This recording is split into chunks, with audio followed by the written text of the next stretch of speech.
Aleksandr Aleksandrovich Mikulin is not just a scientist, but a man who proved by his own example. Age and illness are not a death sentence.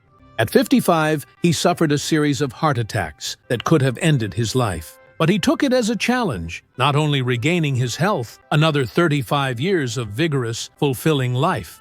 During this time, he graduated from medical school, wrote a book, and developed his own health improvement system, which he called Active Longevity, and defended his PhD in medicine at the age of 80. His famous phrase, "Man dies not from disease, but from laziness," became a philosophical manifesto of a new view on health. He challenged conventional thinking.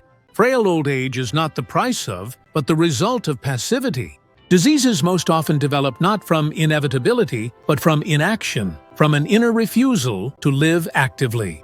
When a person stops moving, they begin to die dying, Mikulin said. He didn't see old age as a punishment. He saw it as accumulated inactivity. He identified the main cause of the body's deterioration not as a virus or age, but as the rejection of movement, willpower, and discipline. Mikulin emphasized that the human body is structured as a system where everything depends on activity. Our body is designed so that movement is a condition of life, while rest is preparation for death. Movement equals life. He explained that when a person stops moving, the internal muscle pumps in the body shut down. Without them, blood cannot fully wash over organs and nourish tissues. It's a slow destruction from within. Fatigue, drowsiness, headaches, apathy, and heart problems are often not age-related issues, but consequences of physical inactivity, that is, basic laziness. To counter this, he developed vibrational gymnastics. A simple exercise that can be done standing up. You rise up on your toes, then quickly drop down onto your heels. A total of 30 times, several sets a day. These micro-movements activate the second heart of the venous system, helping blood move from bottom to top, relieving pressure on veins and capillaries. A body at rest begins to decay.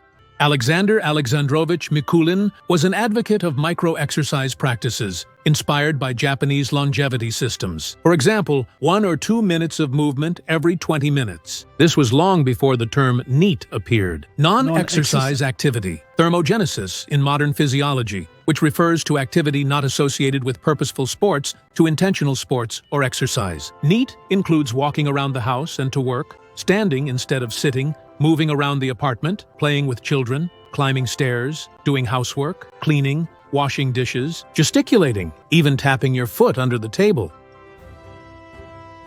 Mikulin was an engineer, and he viewed the human body as a machine. Illness, in his opinion, is not a sentence, but a signal that it is time to perform maintenance and change the body's operating mode. He used to say, "If you can move a finger, it means you can still win."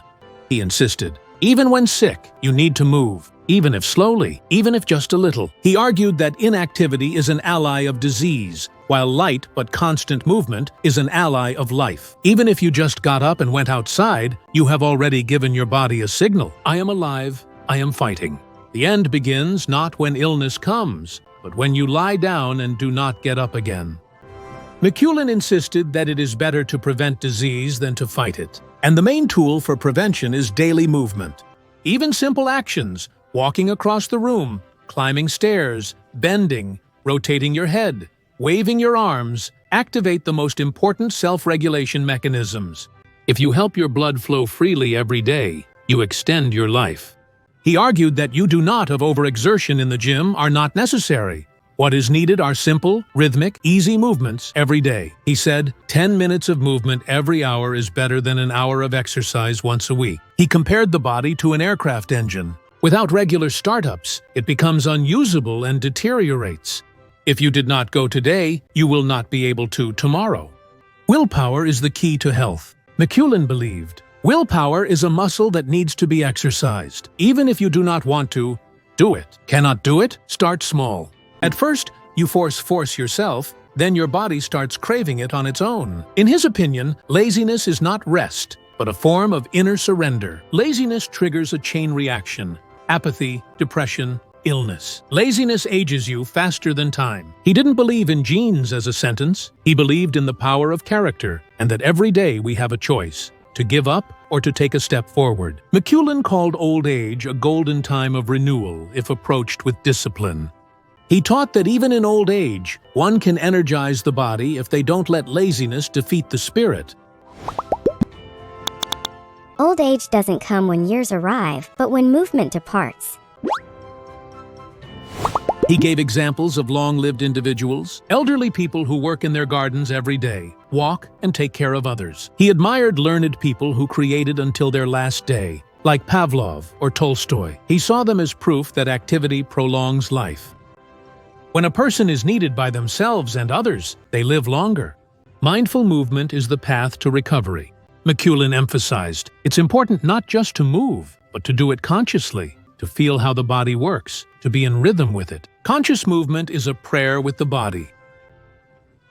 If you can't walk, move your fingers. If you can't move your fingers, move your eyes. The main thing is, don't stop. He taught that health doesn't come from the medicine cabinet, but from the habit of taking action, even when you don't feel like it. Today, when millions of people suffer from fatigue, apathy, depression, and illness, Mikulin's philosophy sounds particularly relevant. Life doesn't ask for much. It asks for movement. As long as you're moving, you're alive. This content is for informational and educational purposes only. Consult with a doctor or healthcare professional before following any recommendations provided in this video. Tell us about your experience in the comments and subscribe to our channel.